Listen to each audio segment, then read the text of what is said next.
everyone, it's Tara. Welcome back to my channel, Tara Talks Books, where we talk everything bookish. So today I'm going to be doing my August wrap up. So if you want to see what I read during the month of August, just keep watching.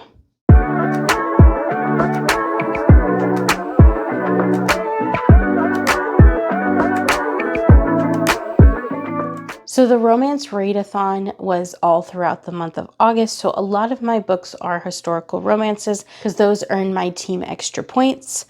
So the first one I ended up reading for the month is An Earl to Remember. I actually got this one as an e-arc over on NetGalley and I read and reviewed it. I loved this one. I ended up giving it a 5-star. I really enjoy Stacy Reid's writing, so it was no surprise that I enjoyed this one. So this is the second book in Stacy Reid's Unforgettable Love series. This one follows Georgiana. She ends up getting a job on the Earl of Stannis' yacht as a chef for a party. The Earl of Stannis has a reputation of a rake and is rumored to be charming and handsome. Unfortunately for Georgiana, a misunderstanding gets her fired after one night as the chef aboard the yacht. This of course leaves her upset with the Earl, especially since her and her family needed the income, but her opportunity for retribution washes up on shore with no memory of who he is. So Georgiana puts the Earl to work at her crumbling estate to work off what he owes her.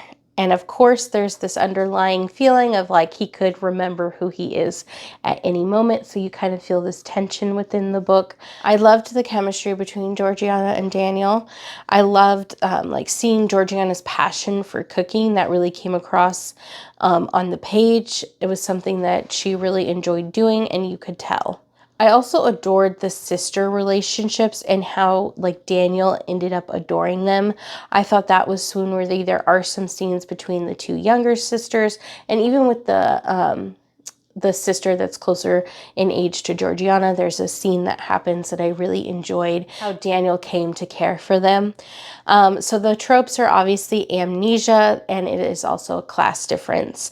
And there are definitely some swoon-worthy moments, so definitely check out An Earl to Remember. It was lovely. The second one I read this month is another historical romance, and that one is Indigo by Beverly Jenkins. I ended up going with a 4-star for this one. So this follows Hester Wyatt, who escaped slavery when she was a child. Now she works as a member of the Underground Railroad, offering other runaways sanctuary as they make their way to freedom. Another conductor brings Hester an injured conductor who is a well-known conductor on the road known as the Black Daniel, with a price, and he has a price on his head. So Hester ends up taking care of Galen, but there is a traitor in Hester's circle, and her and Galen work together to figure out who it is and send the slave catchers on their way. I enjoyed how Hester nursed Galen back to health and the tension between like two very strong-willed characters as they fought their attraction. I also liked the scenes when Hester was helping the runaway slaves escape to freedom. I thought that was a unique aspect within historical romance. The next one I read is again The Magic by Lisa Kleypas. So I ended up going with a 4.5 star. I did round it up to 5 on Goodreads. So this is the prequel to the Wallflower series, so I definitely wanted to read this one. I did enjoy it. This one follows Lady Elaine Marsden. She is meant to marry someone in her own class, but she will risk everything to be with John McKenna. But they are discovered, and he is forced out of Elaine's life forever. McKenna is unaware that Elaine gave him up to save him, so he comes back a powerful man out for revenge against Elaine, who broke his heart, but they still have this spark when they see each other again. And it goes from there. So this book had so much tension and angst, obviously between the two characters, because one, it was like forbidden romance at first, and then it's also this second chance once they get to the romances when they're adults. So I wanted McKenna and Elaine to be together. I loved that aspect.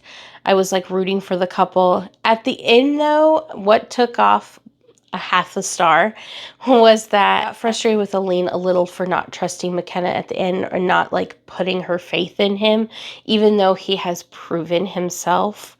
So there is a scene that happens, and you know, if you've read the book, what I'm talking about. And so that's why I was just like, it got a little bit annoying at the end in that aspect. Overall, this is an excellent book. It does have another romance in it as well, which I did enjoy. I really loved that aspect of it. So the tropes in this are, like I mentioned, second chance, forbidden love. There is class difference in this one as well. One quote that I want to point out that just was beautiful, and it's one that stuck with me. It's at the very end, and McKenna says this to Aline, but it's, "I want you for no reason at all other than the fact you're you." And so it really plays a part into the book at the end, and I really enjoyed it. So yes, definitely check this one out. And I'm going to continue on with Lisa Kleypas, because as I was reading this, I realized that more of like her characters kind of show up. So like I read Tempt Me at Twilight, and there's some overlap with that. So I thought that was really cute. And that's from the Hathaway series. And then obviously there's overlap with the Wallflower series, because this is the prequel. So I thought that was a really fun aspect, to kind of see some other people that are in different Lisa Kleypas books. So the next book I read is One for My Enemy by Olivie Blake. This is like a fantasy romance, and this one I read because of the Black Hat Book Coven. I participated in it for the month of August, and this was their pick. I did end up going with a 4-star for this one. So this follows two rival witch families in New York City as they fight to maintain control of their criminal enterprises. The Antonova sisters and their mother Baba Yaga on one side, and then on the other side is the Fedorov brothers and their father Koschei the Deathless. And so they have been at like a tenuous impasse for 12 years until one family's interests cause a rift in the agreement. So bad blood brings both the families to the brink of destruction, but fate steps in and everyone must choose a side.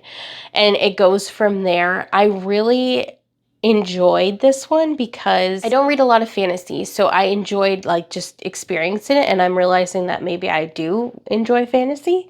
So I'm glad I read it for that purpose, but also I loved the inclusion of the folklore in this book, as well as I also enjoyed the twist on Romeo and Juliet. So it is a Romeo and Juliet retelling, but the way it doesn't end the way you think it's going to end.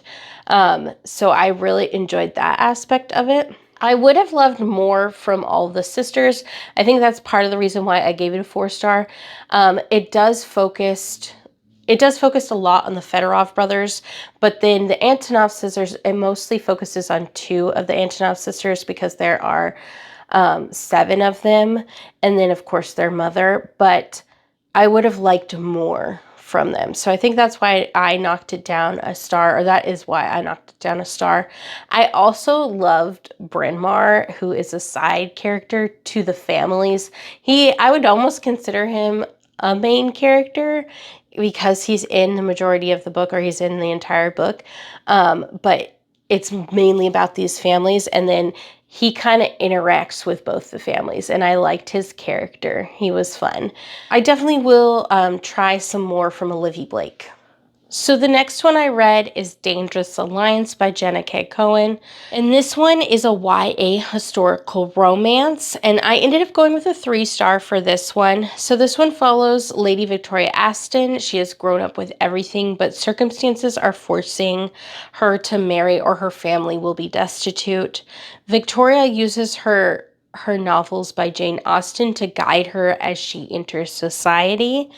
However, things start to go awry as different men show interest in Victoria, and then mysterious accidents happen around her, and it kind of goes from there.